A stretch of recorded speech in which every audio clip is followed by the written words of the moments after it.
Hi everyone and welcome to my channel. Today's video is all about the Salem witch trials. The infamous Salem witch trials began during the spring of 1692 after a group of young girls in Salem Village, Massachusetts, claimed to be possessed by the devil and accused several local women of witchcraft. As a wave of hysteria spread throughout Massachusetts, a special court got together in Salem to hear the cases.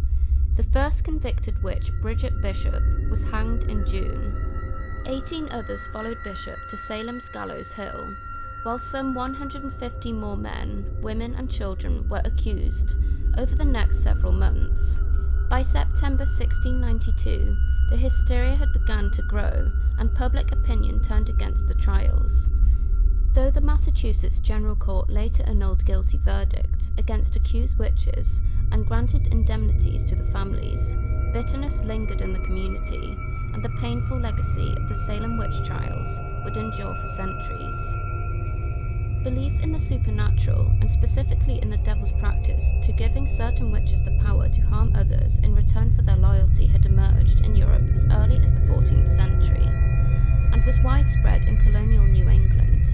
Add to that the harsh realities of life in the rural community of the Salem village.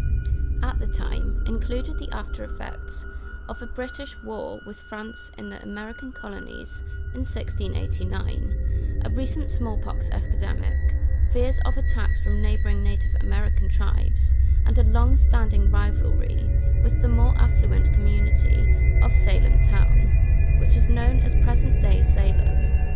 Amid these simmering tensions, the Salem witch trials would be fueled by residents' suspicions of and resentment towards their neighbours, as well as the fear of outsiders.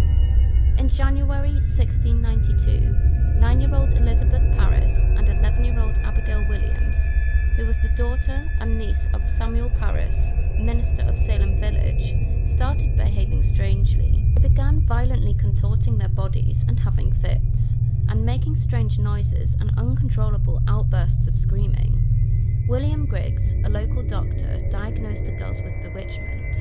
Other young girls in the community began to exhibit similar symptoms. The girls accused Paris Caribbean slave Tituba, along with 2 other women, the homeless beggar Sarah Good and the poor elderly Sarah Osborne, of bewitching them. Arrest warrants were issued for the accused women in late February. As their accusers appeared in the courtroom, they displayed spasms, contortions, screaming and writhing. Tituba confessed to the crime, most likely hoping to save herself from certain conviction by acting as an informer. She claimed there was other witches acting alongside her in service of the devil against the Puritans. However, Good and Osborne denied their guilt. As hysteria spread through the community and beyond into the rest of Massachusetts, a number of others were accused, including Martha Corey and Rebecca Nurse, both regarded as upstanding members of the church and community, and the 4-year-old daughter of Sarah Good. Like Tituba, several accused witches confessed and named still others, and the trials soon began to overwhelm the local justice system. In May 1692, the newly appointed governor of Massachusetts ordered the establishment of a special court to decide on witchcraft cases for Suffolk, Essex and Middlesex. The court handed down its first conviction against Bridget Bishop on June the 2nd. She was hanged 8 days later on what would soon become known as Gallows Hill in Salem town. 5 more people were hanged that July, 5 in August and 8 more in September. In addition, several other accused witches died in jail, while the elderly Giles Corey, Martha's husband, was pressed to death by stones after he refused to enter a plea at his arraignment. Many of the men and women accused of witchcraft are believed to be buried in unmarked graves, possibly on Gallows Hill.